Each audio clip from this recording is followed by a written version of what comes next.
What makes Coming to America remarkable isn't just how successful it became. It's how many obstacles stood in its path before audiences ever saw a single frame. The film's production moved at an almost impossible pace. Massive sets had to be built, locations secured, costumes designed, and complicated makeup effects perfected within an incredibly short schedule. Every department was working under pressure, yet somehow the finished product never feels rushed. Part of that success came from Eddie Murphy's willingness to take creative risks. At the time, few major comedy stars were attempting the kind of multi-character performances that became central to the film's identity. Playing Prince Akeem alone would have been enough for most actors. Murphy chose to create several completely different personalities, each with unique voices, mannerisms, and appearances. The gamble paid off. Many viewers didn't realize they were watching the same actor portray multiple characters. The transformations were so convincing that some critics completely missed the fact during their first viewing. Those performances would eventually influence the rest of Murphy's career. Years later, audiences would see him take the concept even further in other projects. But the foundation was built here. The lessons learned during Coming to America opened creative doors that would shape decades of work. The supporting cast also played a major role in the film's lasting appeal. James Earl Jones brought authority and warmth to King Jaffe Joffer. Shari Headley provided the emotional center of the story. Arsenio Hall matched Murphy's energy scene after scene, while also disappearing into multiple characters of his own. Then there were the future stars hidden throughout the movie. At the time, few people paid attention to the young performers appearing in smaller roles. Looking back, it feels almost unbelievable. Several actors who would later become household names appeared briefly before their careers exploded. What seemed like ordinary casting decisions became fascinating pieces of movie history. Even the locations carried their own surprises. For generations of viewers, the film created a vivid image of Queens, New York. Yet much of what audiences accepted as Queens was actually filmed elsewhere.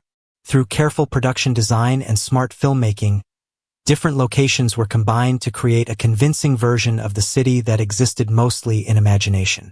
The fictional kingdom of Zamunda worked the same way. Audiences accepted it immediately because every detail was treated seriously. The filmmakers didn't approach it as a joke. They built a world that felt rich, believable, and lived in, which made the comedy surrounding it even stronger. That commitment to world-building helped separate the film from many comedies of its era. It wasn't simply a collection of jokes. It was a fully developed story populated by memorable characters, each contributing to a world audiences genuinely wanted to revisit. The success that followed was extraordinary. Moviegoers embraced the film immediately. It became one of the biggest box office hits of its year and remained popular long after its theatrical run ended. Television broadcasts introduced it to new audiences. Home video extended its life even further. Years turned into decades, yet the movie never disappeared. New viewers continued discovering it, while longtime fans kept returning to favorite scenes and quotable moments. Very few comedies manage to maintain that kind of cultural relevance for so long. Part of the reason is that the story remains surprisingly timeless. At its heart, it isn't really about royalty or wealth. It's about identity. It's about someone leaving behind privilege in order to discover who they truly are. It's about choosing character over status and connection over appearance. Those themes remain just as relatable today as they were in 1988. The legal controversies surrounding the film added another layer to its legacy. Court battles, ownership disputes, and questions regarding creative credit transformed the movie into something larger than entertainment. The discussions that followed forced Hollywood to examine practices that had existed for years without significant public scrutiny. The impact reached far beyond a single production. Industry rules changed. Studios became more cautious. Writers gained greater awareness of how their ideas were protected. In many ways, the film influenced both creative and business sides of Hollywood. Few comedies can claim that kind of influence. Today, more than 3 decades after its release, Coming to America remains one of the most celebrated comedy films ever made. It continues to generate discussions, attract new fans, and inspire filmmakers who grew up watching it. The laughter still works.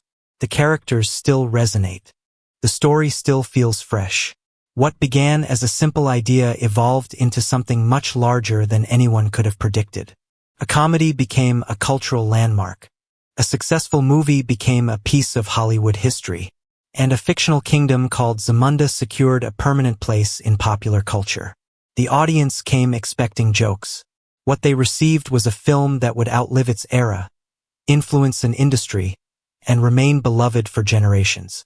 That is why people are still talking about it today. Not because it was merely funny, because it became unforgettable. The deeper you look into the story behind Coming to America, the more impressive its success becomes.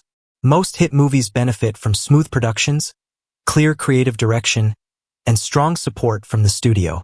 This film had none of those luxuries.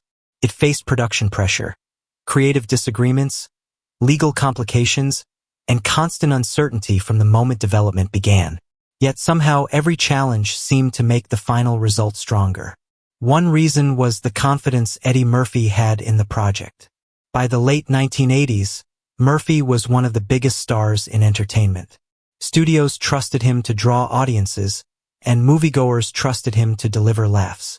That level of influence gave him unusual creative freedom. Instead of playing things safe, he used that freedom to experiment. The decision to build entire sequences around multiple disguised characters could easily have failed. Audiences might have found the concept distracting or unnecessary. Instead, those scenes became some of the most quoted and beloved moments in the entire film. The barber shop conversations alone developed a life of their own. Years after release, viewers still remembered those characters as vividly as the main cast. Some fans even forgot they were watching the same actors beneath the makeup. That level of transformation was rare for a comedy. Behind the scenes, makeup artists spent countless hours creating believable disguises that allowed performers to disappear completely. What looked effortless on screen required patience, technical skill, and enormous attention to detail. The results pushed expectations for comedy makeup to a new level. Filmmakers took notice. Actors took notice. Studios took notice. The film proved that audiences would embrace ambitious character work when it was executed properly. At the same time, the movie was helping expand opportunities for black performers in mainstream Hollywood.